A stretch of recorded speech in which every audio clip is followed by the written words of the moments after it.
I just wanted to make another measurement here alongside one of the sheds, a little down and away from the wind. It's definitely an obscured measurement, but it'll give us some kind of idea of the drifts that are forming. If you look in on here, see that we're actually up to almost 12 inches with some of the drifts.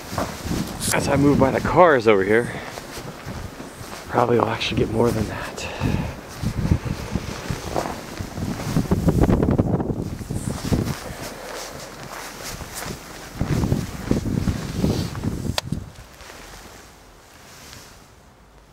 Another foot. There's Rachel. Wave to the camera, Rachel. Awesome.